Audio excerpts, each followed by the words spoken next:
morning students. So welcome again to your online classes. Now today we are going to do verb future tense. Okay. Now while doing verb future tense, you have to remember three things. That is will, shall and is going to. That means to refer any action that is to take place in future time or future tense or in the coming time, we use will, shall. These two are modal auxiliary verbs. Okay, whereas is going to is the continuous form. So remember these three. Now look here. Now future tense, these will and shall and is going to be used. First we will take will and shall. These modal auxiliary verbs. Now whenever you are going to refer something in future time in general. So future in general if we are taking. So for example, I will finish my work. That means I have not finished it, I am not doing it also, but in future I will finish this work. So finish my work. Now voluntary action means something which a person is willing to or he wants or he is going to do. So I will drop you home. This is an example. I will drop you home. So he is willing and he is voluntarily saying that I will drop you home. So surety is there. A promise or a prediction. Now it can be a promise like I'll give you a certificate. So this is a promise. Okay. And prediction like it's hot and cloudy, it will rain today. So the prediction is being done here. It will rain today. Why it will rain today? Because here it's hot and cloudy. So it has been observed that it is hot and cloudy, and that is why the person is saying that it will rain today. So by looking at the action, the activity here, he says that the prediction is being given here. The state and the prediction is being given here. Now come to the next point, that is the future plans. If we have any future plans regarding anything, so when you have to refer to that, even then we can use will and shall. So we will visit you this weekend. Means we haven't visited now, we are not visiting also right now, but in future they are going to visit. So that plan is there. Definite action in future. Now if you have anything which is definitely to take place in future time, that time also you will get first rank this time. This is again a sort of a prediction also, and you can say that it is the definite action which is going to take place. Now you must have observed that I have used will everywhere, isn't it? See, will, your will, your will. So every time I am using will, why not shall? Because now the rules have changed. Like earlier we used to use I and we. With this we were supposed to use shall. Okay, but now the rules have changed. You can use will and shall anywhere, anytime. Therefore, in place of will, you can also add shall. Okay, like I shall finish my work. I shall drop you home. It's hot and cloudy. It shall rain today. Then we shall visit you this weekend. You shall get first rank this time. So we can use both will and shall, but only one at a time, not both together. Now, will, shall, and is going to, they have some sort of, when you use them, some sort of certainty is there. For example, if I say, you can take this sentence, okay, like I will finish my work, isn't it? Now this word, I will finish, that means definite. Okay, 100% certainty is there. Okay, like definitely. Okay, if I say I shall finish my work, now this means that less certainty is there than this.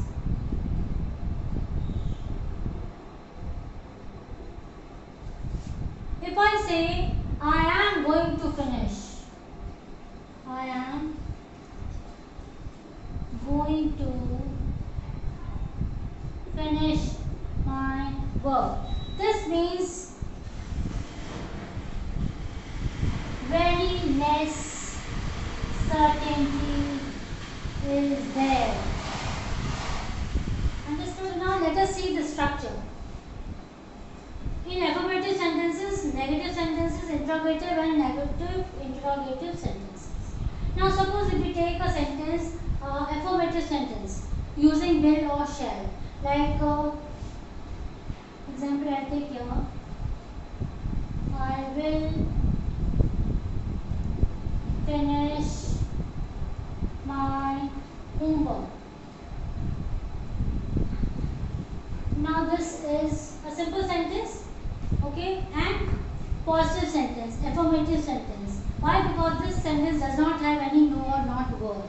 Okay. Now negative sentence, that means any no or not word should come here. So simply I will not finish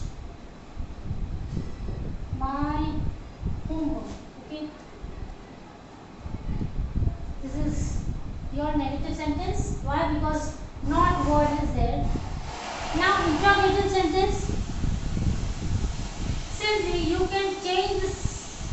You can bring this word, this model auxiliary word in the beginning, and copy the sentence as it is. Automatically it will become an interrogative sentence. For example, will I finish? Will I finish my homework? And simply we put a question mark. It will become interrogative sentence starting with will. Now negative interrogative sentence. That means it will be interrogative also plus negative will also be there. For example, will I not finish my homework?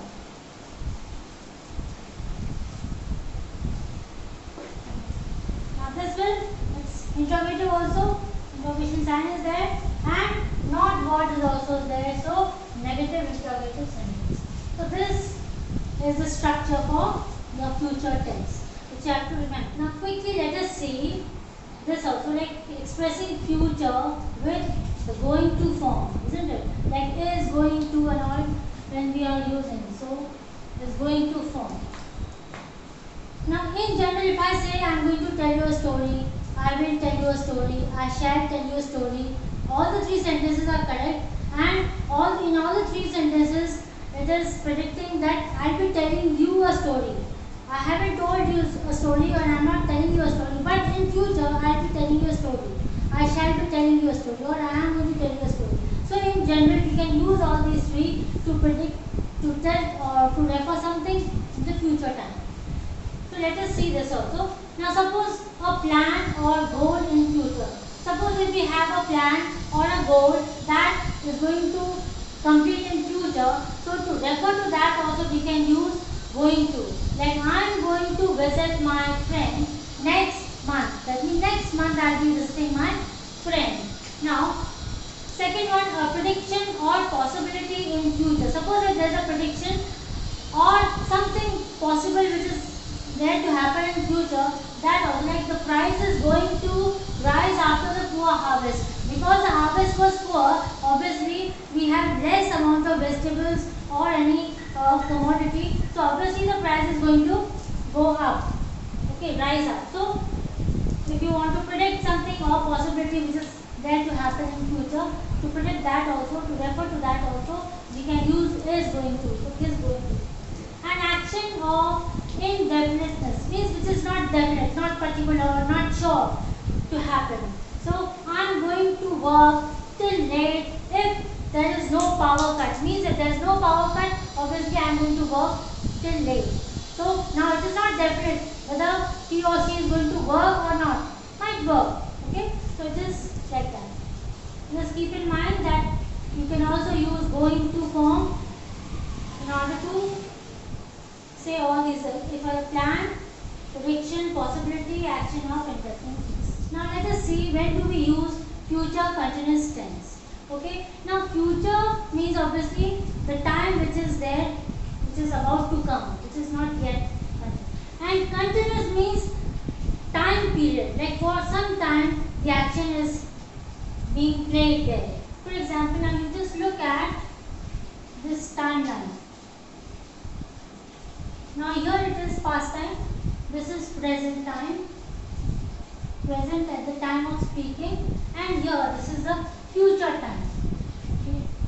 This is future time. Now any action which starts from here and continues till here. So maybe like from 6 o'clock to 7 o'clock. Okay. 1 hour duration or 2 hours duration.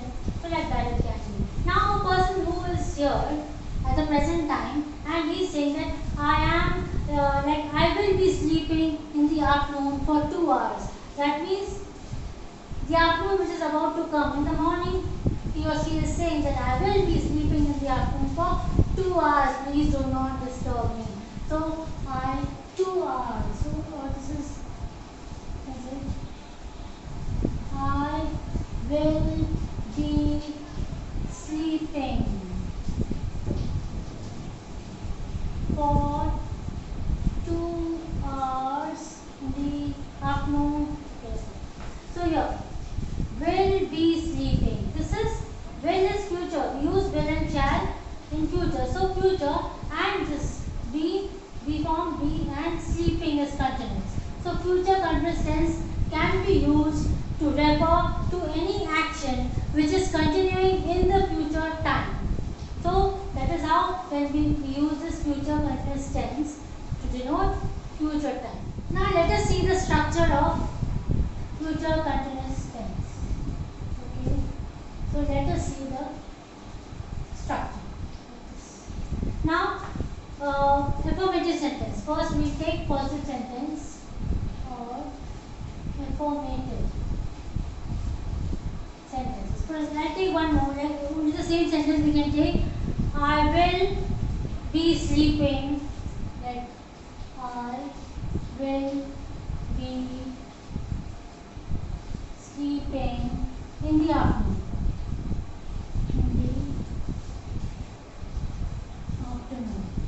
Now this is positive sentence or affirmative sentence we can say. Now the same if you want to make a negative sentence. What are we going to do? We are going to add no or not. So I will not. So the place is just after will, that is not. I will not be sleeping in the okay. Now let us do interrogative sentence. Okay. Make an interrogative.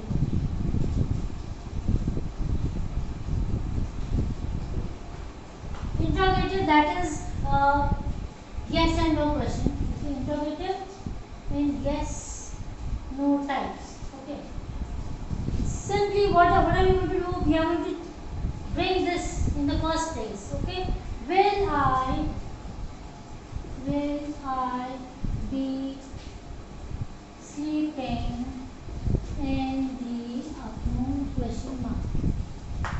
Now with this interrogative yes no type. Now if we are going to make in negative interrogative in yes no type, we can make like negative interrogative. Okay. So how are we going to make? Will I not be sleeping in the afternoon? Negative. This is negative word. So will I not be sleeping in the afternoon? It is interrogative sentence. Now suppose if you want to make any WH question, WH interrogative, okay. Interrogative, you want to make then will be sleeping in the afternoon. When will you be sleeping? Simple. When will you be sleeping? Or when will you sleep? When will you sleep? Simple. If you want to make WH negative interrogative, then when will you not be sleeping? Okay, simple. In this case, we can make like this. So, this is the structure which you should know, that how to frame sentences, whether it is affirmative, negative, interrogative, yes no types, or negative interrogative, or WH questions, how you are going to make for this future continuous tense.